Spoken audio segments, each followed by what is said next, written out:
श्री कृष्ण कन्हैया लाल की जय। श्री निजानंद स्वामी की जय। श्री प्राणनाथ प्यारे की जय। श्रवण कंठ हाथ पाँव के भूषण शोभित अपार। एक भूषण नकश कई रंग रूह कहा करे दिल विचार। रूह का करे दिल विचार। श्री कृष्ण कन्हैया लाल की जय। श्री श्यामा जी के अंगों का उससे अंगों से भी अधिक तो उनके वस्त्र और आभूषणों का श्रृंगार का वर्णन चल रहा है। तो उसमें कहते हैं, नेक श्रृंगार कया इन जुआ क्यों वर्णवाए ए सुख। जो श्रृंगार है उसमें से थोड़ा सा वर्णन किया है, किंतु उससे जो अनुभव होता है सुख का, तो उसका वर्णन कैसे करें।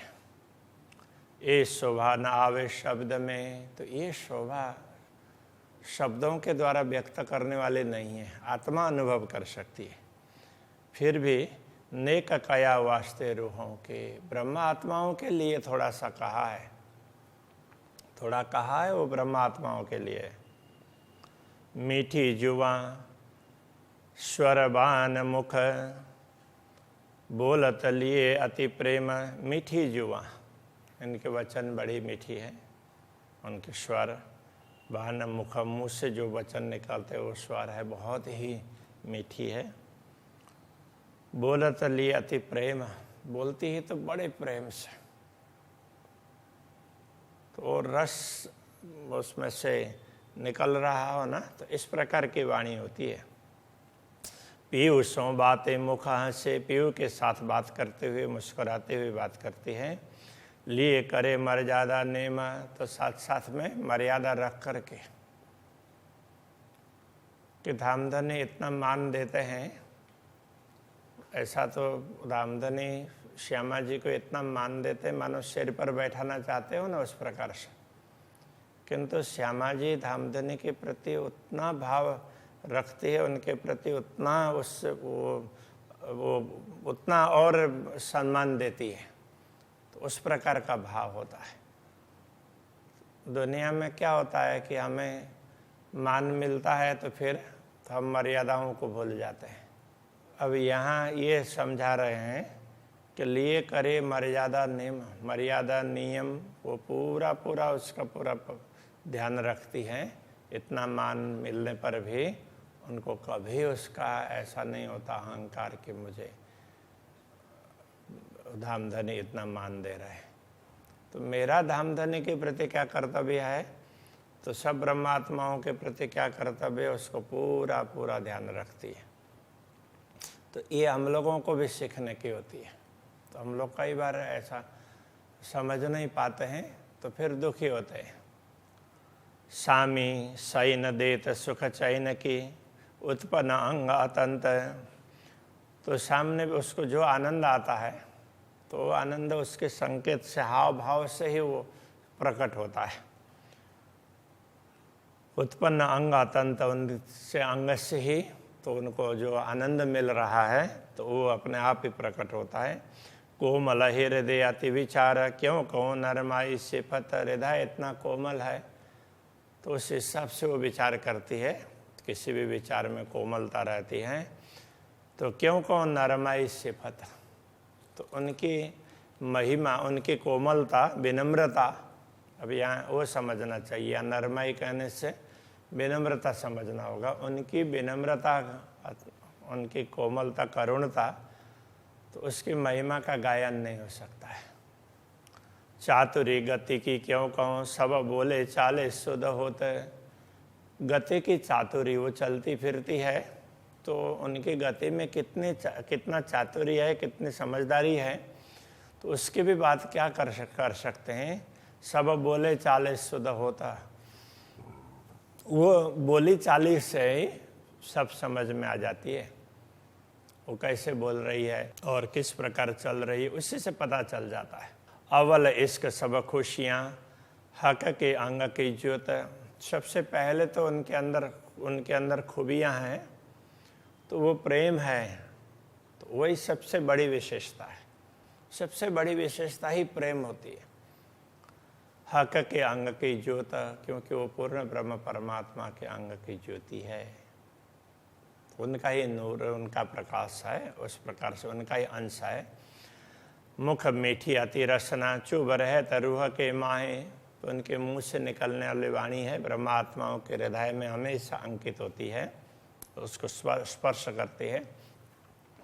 सो जाने रूहें अरश की, न आवे कहनी में काहें। तो परमधाम की आत्माएं इस बात को समझती है, ये शब्दों के द्वारा व्यक्त होने वाली बात नहीं है।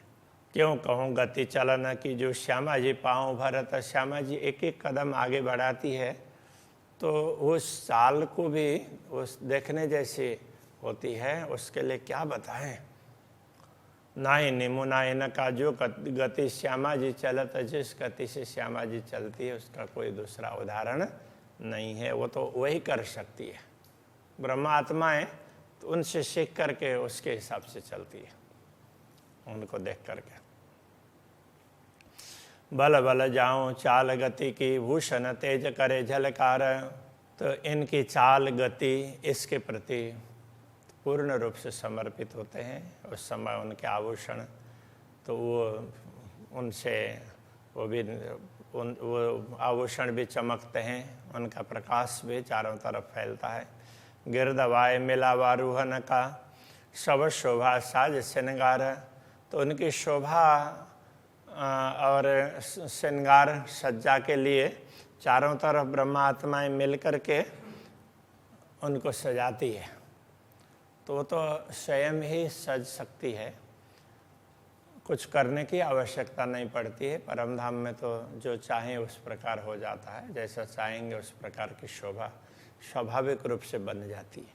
फिर भी ब्रह्मात्माओं को होता है हम कुछ सेवा करें, इसलिए वो श्यामा जी के श्रृंगार में तो चारों तरफ वो बैठ करके करती है।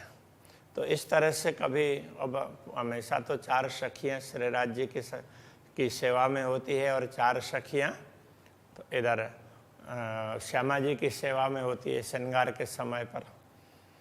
तो इस तरह से अलग अलग समय में अलग अलग सखियों की ड्यूटी होती है। तो कभी बहुत ज़्यादा सखियाँ श्यामा जी के पास में आई हो और उनके साथ में आकर के कोई श्रृंगार कर रही है, कोई कुछ कर रही है, कोई सहयोग कर रही है, तो ऐसे हो तो वहाँ से श्रृंगार साज करके फिर वो राज्य के दर्शन के लिए जाती है। शोभा बड़ी सब रूहों की, सबके वस्त्र भूषण। तो ये ब्रह्मात्माओं की शोभा भी बहुत बड़ी है, सबके वस्त्र आभूषण वो भी बड़े सुंदर होते हैं। जो तन माया आकाश में यूँ घेर चली रोशनी। तो वो ब्रह्मात्माएं भी चलती है तो उनके शरीर में से निकलने वाला प्रकाश है, उसकी ज्योति भी आकाश में समाता नहीं है, समाती नहीं है। तो इतनी ज़्यादा चमक है, किंतु वो चमक चुभने वाली नहीं होती है। जैसे यहाँ अभी हम लोग बैठे हैं तो ये चारों तरफ से लाइट वगैरह हैं तो ठीक प्रकाश लगता है, किंतु लाइट के तरफ देखते हैं तो ज़्यादा देर नहीं देख सकते। ये तो फिर भी ये शीतल लाइट है, ठंडी लाइट बोलते हैं इनको, इसको क्या बोलते हैं, कूल लाइट ना। तो ये ठंडी वाली होती है, लेकिन दूसरी होती है तो उनमें से गर्मी पैदा होती है, तो वो तो और देख नहीं सकते, तो ये भी नहीं देख सकते कूल भी। किंतु इतनी ज़्यादा प्रकाश होने पर भी तो परमधाम का प्रकाश ऐसा है कितना भी देखें तो उसमें कुछ ऐसा वो होता नहीं है। अच्छा लगता है, प्रकाश ज़्यादा है ये पता चलता है, लेकिन तो आँखों को नुकसान पहुँचाने वाला अथवा देखने में कठिनाई आ जाए ऐसा नहीं होता। अर्श मिलावा ले चली अपने संग सुभान, किया चाया सब दिल का आगो आए लिए मेहरबान। तो ये चौपाई काफ़ी महत्व की मानी जाती है। तो कहते हैं श्यामा जी के पास में इतनी सुंदर साथ इतनी ब्रह्मा आत्माएं वहाँ आई हुई होती है ना, उन सब को लेकर के श्यामा जी श्री राज्य के दर्शन के ले जाती है। तो अर्श मिलावा ले चली, श्री राज्य से मिलने के लिए परम धाम में सबको लेकर के मिलावा लेकर के पूरी बैठक ब्रह्मात्माओं के पूरे समूह को लेकर के वो चलती है परमधाम के समूह को। हाँ, परमधाम के समूह को लेकर के श्यामा जी आगे बढ़ती है। तो कहाँ जाती है? अपने संग शोभान, अपने शोभान से मिलने के लिए स्वामी जी श्री राज्य के दर्शन के लिए जाती है।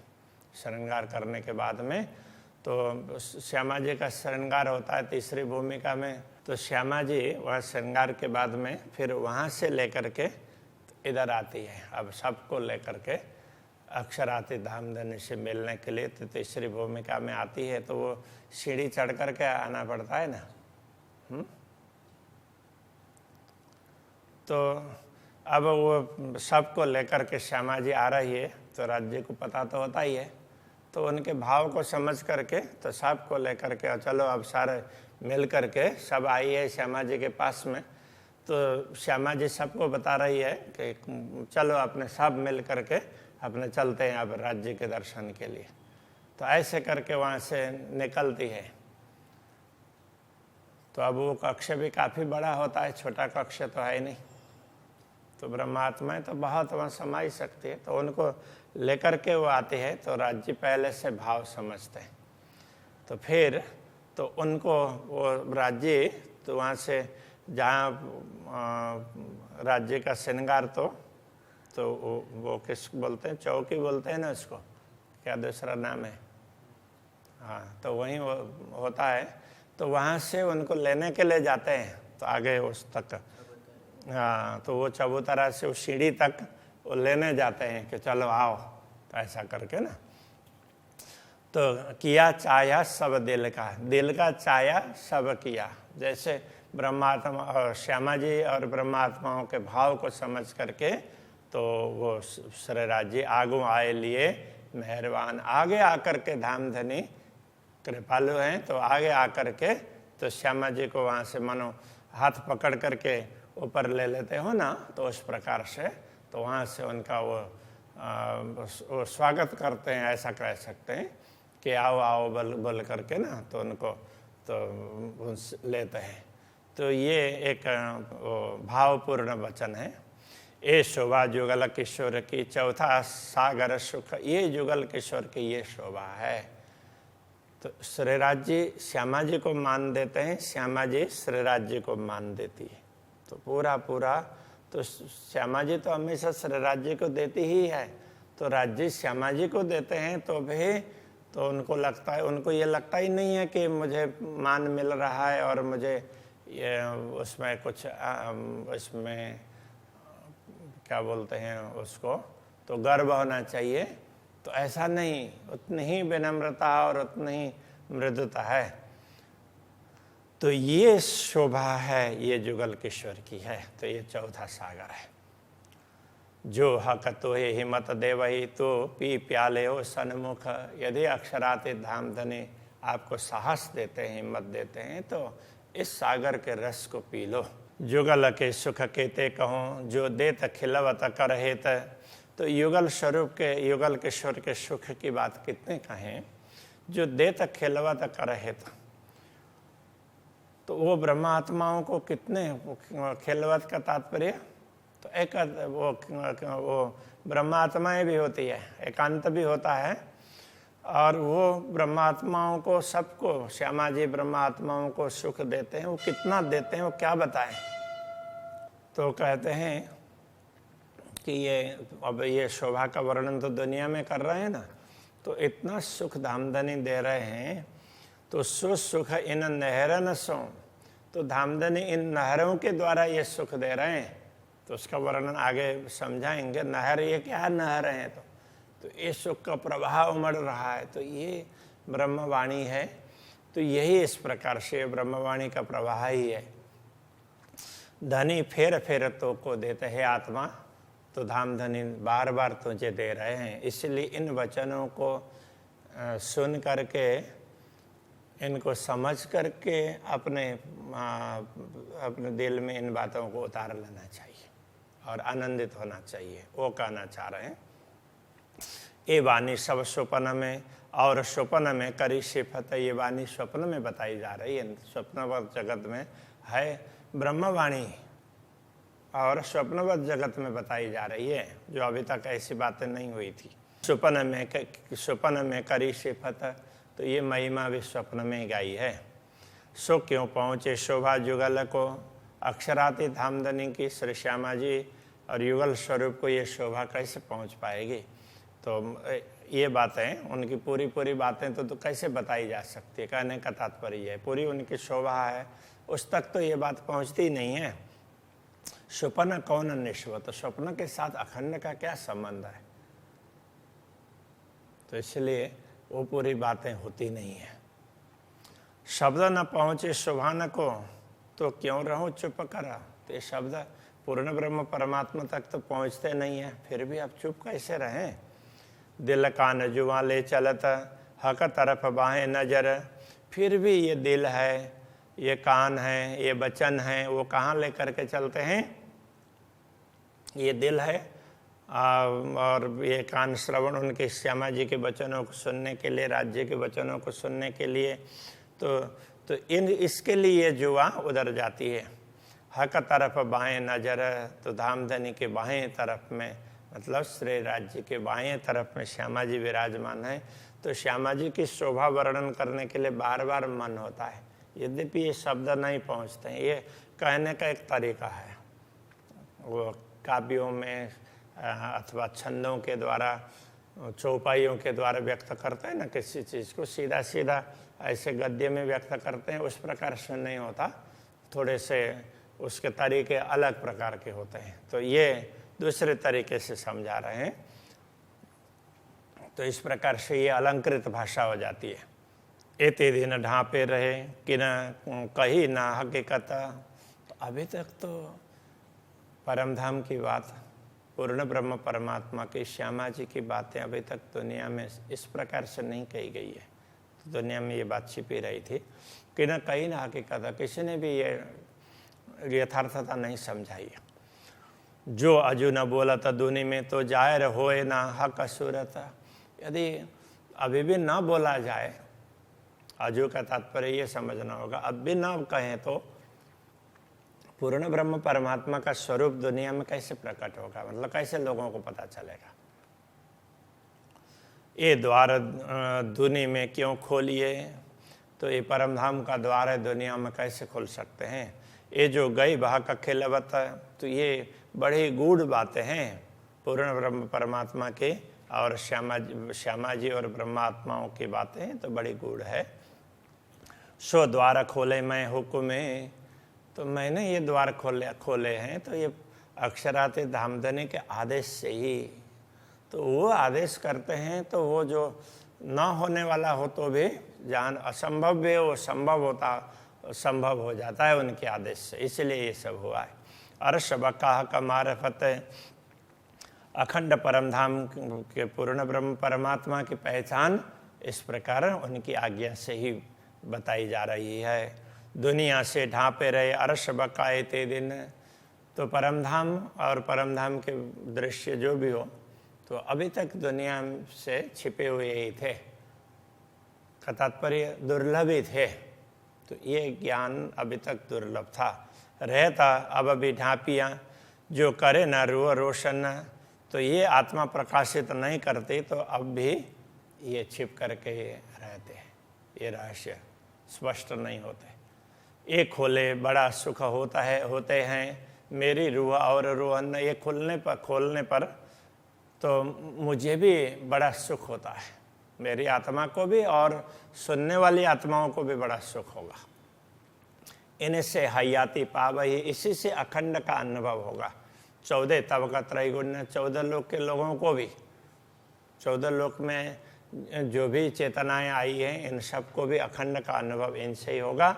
और त्रैगुण्य का तात्पर्य त्रिगुणाधिपति, जो इसमें मात्र ब्रह्मा विष्णु महेश की बात करते हैं, उतना ही नहीं। इसमें क्या है, एक तो प्रजा और दूसरे अधिकारी, तो ब्रह्मा विष्णु महेश देवी देवता सारे अधिकारी हैं, और बाकी सारे उसमें एक प्रकार से समझें तो प्रजा है। तो दोनों को सुख प्राप्त होगा, ये कहना चाह रहे हैं। क्या मत शरत पहुँचे बिना तो ढांपे रहे ते दिन। तो यही आत्म जागृति का समय नहीं पहुंचा था ना, इसलिए अभी तक ये सारी बातें छिपी रही है। हके आखिर अपने कौल पर किया जाहिर आगो रूहन। तो पूर्ण ब्रह्म परमात्मा ने अपने वचनों के अनुसार तो ये ब्रह्मात्माओं के समक्ष प्रकट कर दिया। इसलिए अब वो जो हमारे द्वारा ये व्यक्त हो रहा है, इसलिए कहते हैं ना, धनी ल्याए धामक से वचन सो कहती हूँ प्रकट कर। इस जीवा को, शरीर को तो शोभा मिली है, किंतु वचन है वो पूर्ण ब्रह्म परमात्मा के। इसलिए हमारे द्वारा कोई अच्छी बातें बताई गई है तो हमें इसमें कोई अहंकार होना ही नहीं चाहिए। तो ऐसा है, हम कुछ सीखते हैं, जानते हैं, तो हमारे अंदर अहंकार नहीं होना चाहिए, क्योंकि ये ज्ञान तो परमात्मा का है। तो उन्होंने, उनकी कृपा से प्राप्त हुआ ना, तो उससे तो और ज़्यादा विनम्रता आनी चाहिए और ज़्यादा खुशी होनी चाहिए। तो ये भाव होना चाहिए। ये जो कहे मैं स्वरूप जुगल किशोर अनूप, मैंने जो ये जुगल स्वरूप के अनूप, युगल किशोर के अनूप स्वरूप का वर्णन किया, जिसकी उपमा नहीं हो सकती। दय शायदी मोहम्मद रुहाला, इसकी शायदी है ये। कते परंपरा में भी, कते परंपरा में जो भी वो ज्ञान देने वाले हैं, उन सबको मोहम्मद कहा है, तो उन्होंने भी दिया है। और वहीं पर ये कहा है कि जो यहाँ उसमें तो भारतवर्ष में पूर्वी परंपरा में जिनके द्वारा ज्ञान दिया गया है, उन सबको रूह अल्लाह कहा दिया, वो परमात्मा की आत्मा है, ऐसा कह दिया। तो अब मुझे एक तो उस परंपरा में से रसूल और दूसरे तरफ सदगुरु, तो दोनों के वचनों में मुझे इन बातों की साक्षी मिली है। किया जायरा अरश स्वरूप, इसके हिसाब से ये साक्षी, मैंने जो कुछ जाहिर किया है, ये साक्षी मुझे यहाँ पर मिली है।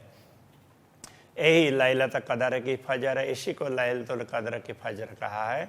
उगया बका दिन रोशन, ये अखंड दिन जागृत हो, वो अब उगा मतलब उदय हुआ है। हक खिलवत जाहिर करी अरश पहुँचे हादी मोमिन।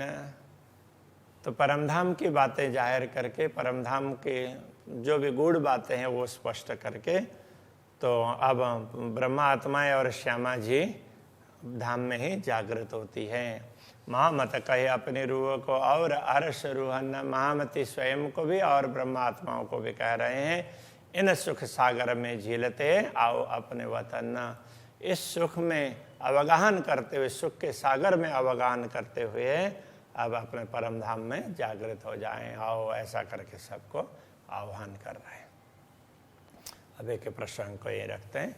श्री कृष्ण कन्हैया लाल की जय। आओ अपने वतन, आओ अपने वतन, महामत कहे अपनी रूह को, महामत कहे अपनी रूह को,